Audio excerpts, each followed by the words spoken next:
So I just got this NerdQaxe Bitcoin solo miner from Coin Mining Central, and in this video I'm going to show you how to get this set up to solo mine Bitcoin. So what is this thing? Well, it is a purpose-built little machine used to mine Bitcoin, and specifically people usually buy these things to solo mine Bitcoin, which means that you do not get any sort of mining reward unless you actually solve a Bitcoin block on the Bitcoin blockchain.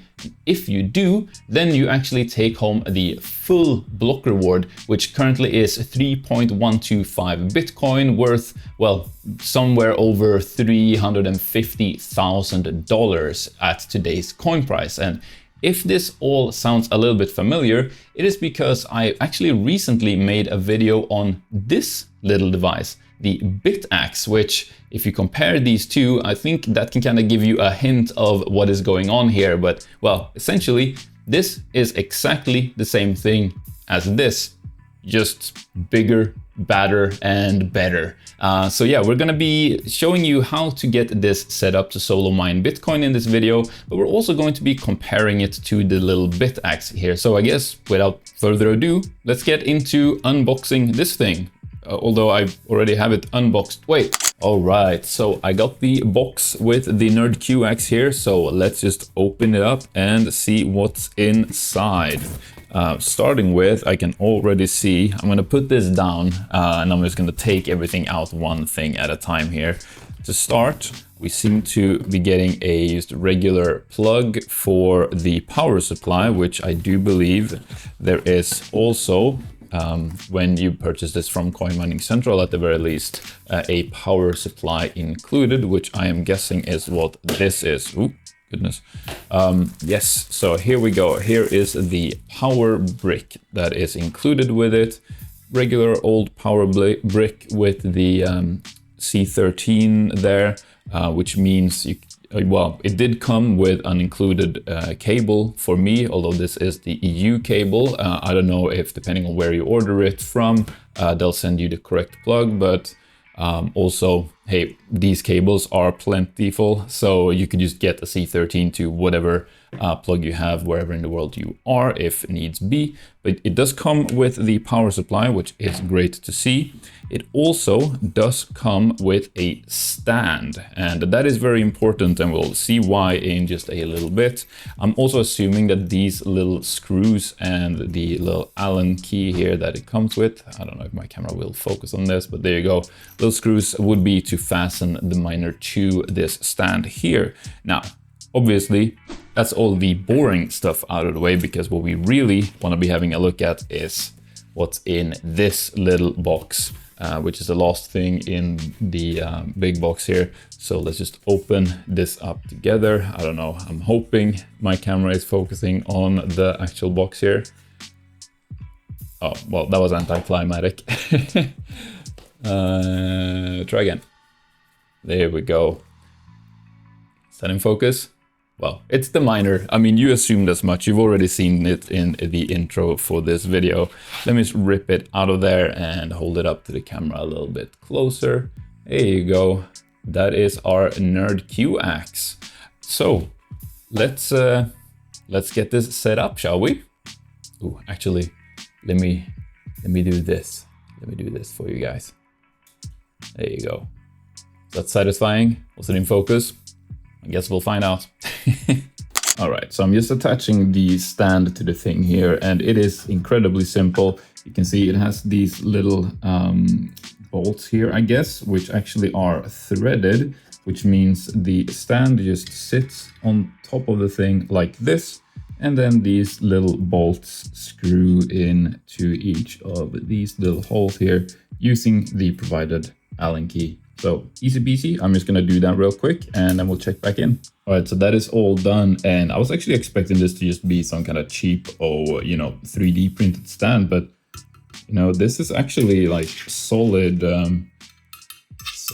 metal here. I guess it's aluminum. So yeah, there it is, all stood up nicely. Let's plug it in and see what we get. All right, so I got it all set up now. So I guess there's nothing else left to do but to plug this thing in. So I got the power plug here, and I'm just gonna push it in, and there we go. It's up and spinning, and we can see a little something on the screen here. So the next step now to get this all set up is actually to connect your device to this NerdQaxe. So what I mean by that is the NerdQaxe is actually outputting its own Wi-Fi that you can then connect your device to, be that your laptop, your phone, or whatever. So that is the way you connect to it to then input your mining details like your Bitcoin wallet address and your mining pool, or your solo pool, I should say, to then also to connect it to start mining, right? But you also need to enter your Wi-Fi settings to it so that it can connect to your Wi-Fi. So you're first connecting your device to its Wi-Fi to then give it the information so that it can connect to your real Wi-Fi that has internet. So I hope that's not too confusing. And as you can see here, it even says here on its little display what the SSID for the Wi-Fi you need to connect to is. So I'm just gonna go on my laptop and connect to the Wi-Fi called NerdQaxe 33ED, and I'm gonna take it from there and walk you guys through the setup.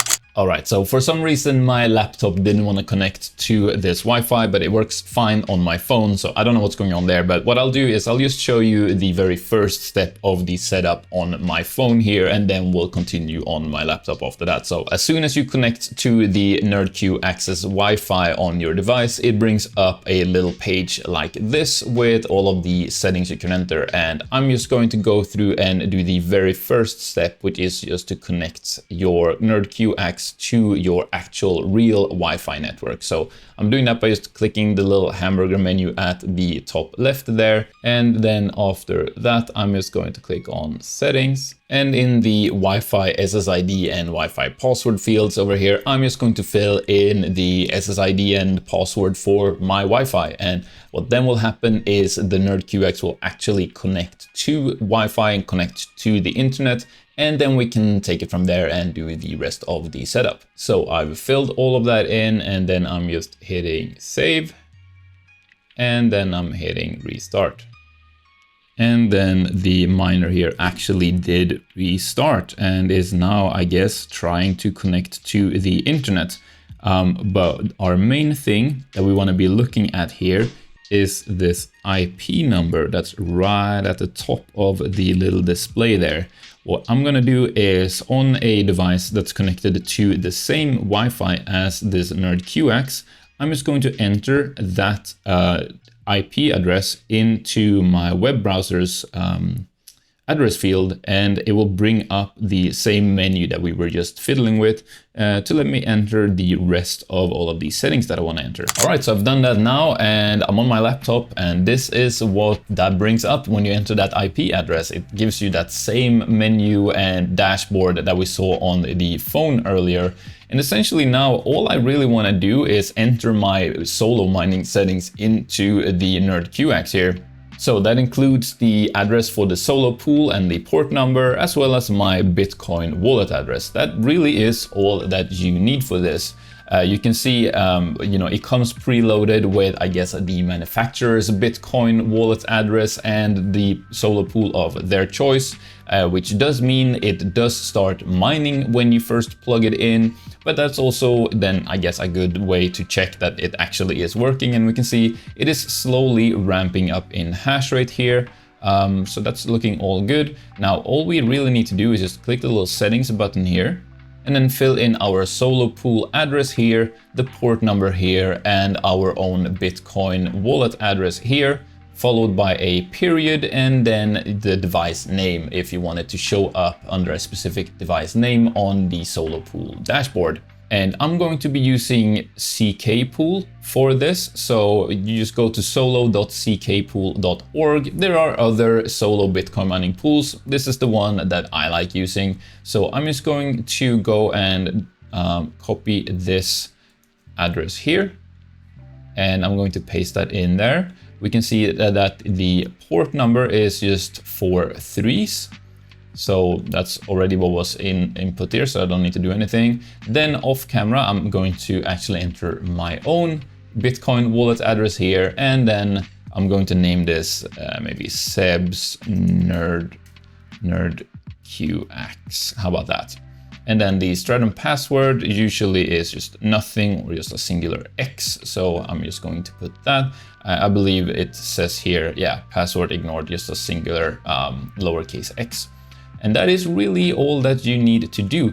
Then there are, of course, some more settings you can fiddle around with in the dashboard here. For example, if you want to be over or underclocking the thing and over or undervolting the thing to try and maybe push more hash rate out of it in total, or if you want to try and get better efficiency by lowering the voltage.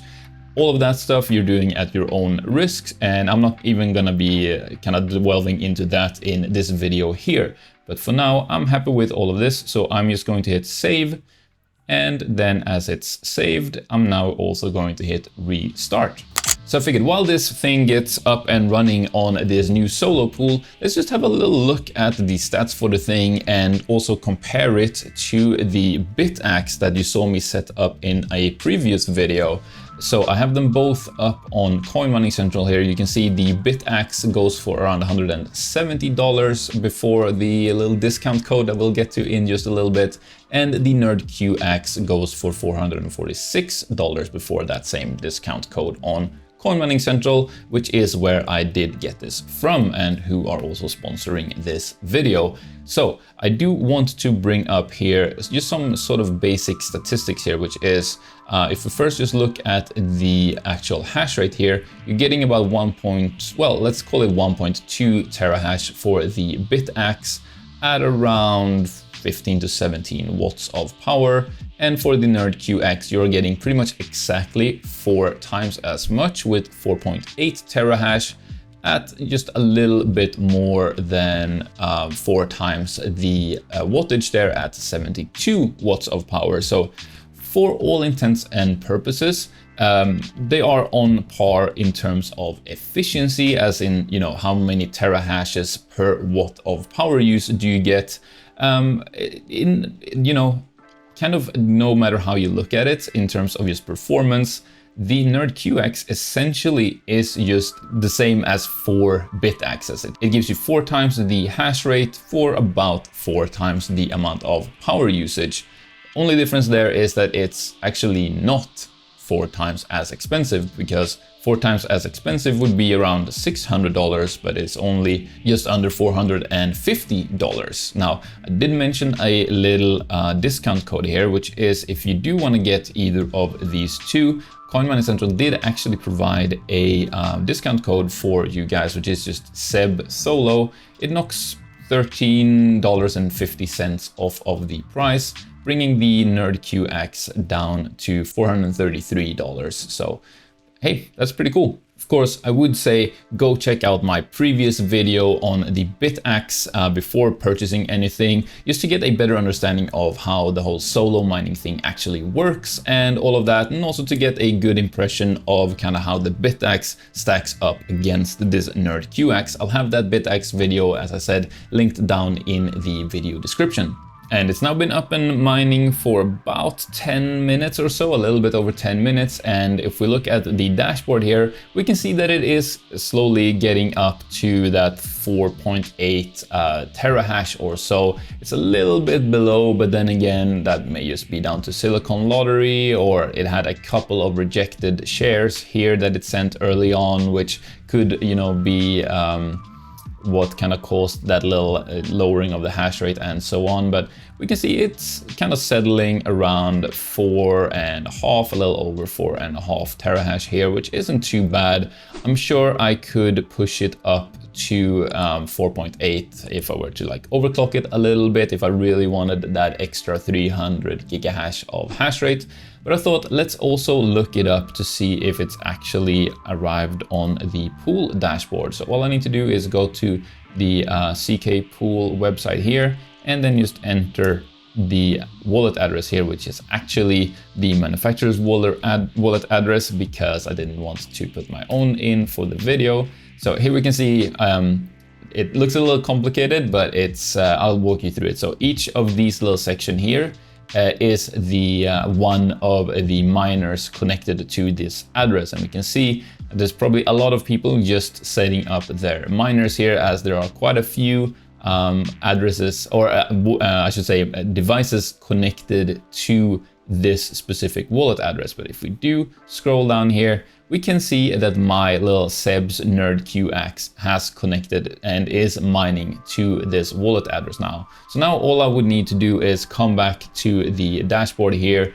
And as we can see, it's kind of actually increased in hash rate a little bit again there. It basically is hitting that 4.8 gigahash, or sorry, terahash now, which is nice. But what I would need to do now is just come back here to this dashboard, go into settings again and enter my own Bitcoin wallet address to make sure that if I do hit a block, I am actually the one receiving that full block reward and not the manufacturer of the device.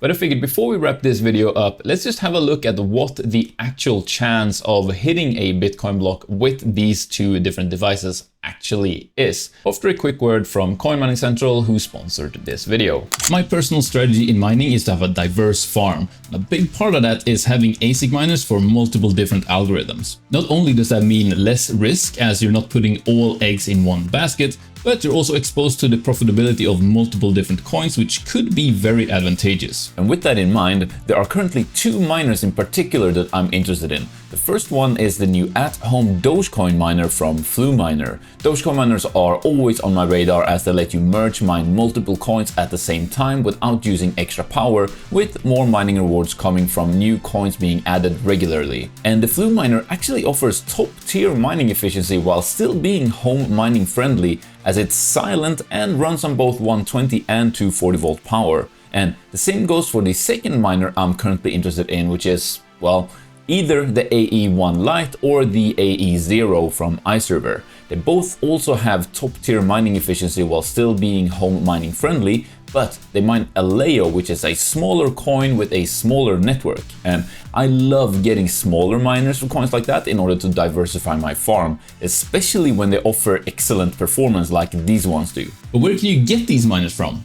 Well, why not check out this video's sponsor, Coin Mining Central, which is an online store for ASIC miners with an over 6-year track record of overwhelmingly positive customer reviews. They have all the latest and most profitable miners, from silent home miners to full-size ASICs. They can even provide immersion cooling systems and offer great bulk pricing on ASICs. On top of that, if you're in the US, you can also choose to order directly from their US stock of miners to get even faster delivery and to avoid customs and import charges. Based in the UK, Coin Mining Central prioritizes great customer support, strict personal detail protection, and free worldwide shipping on all miners with no additional payment fees at checkout. You can also utilize their loyalty and referral programs to save on your next purchase. Plus, use my link down in the video description and code 𝗬𝗏 at checkout for a roughly $130 discount on every miner in your order priced over £1,000. Like the 𝗬𝗏 that I mentioned earlier.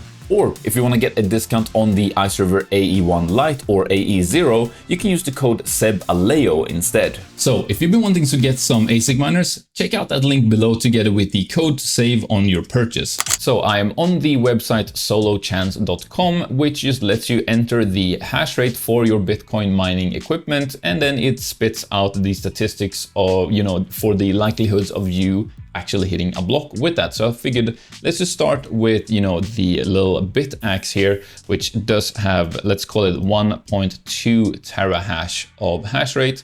And then we're gonna hit go. And we can see here the chance of hitting, solving a block on a per block basis, which again, there's a new block on the Bitcoin blockchain every 10 minutes. Your chance is about 1 in 700 million.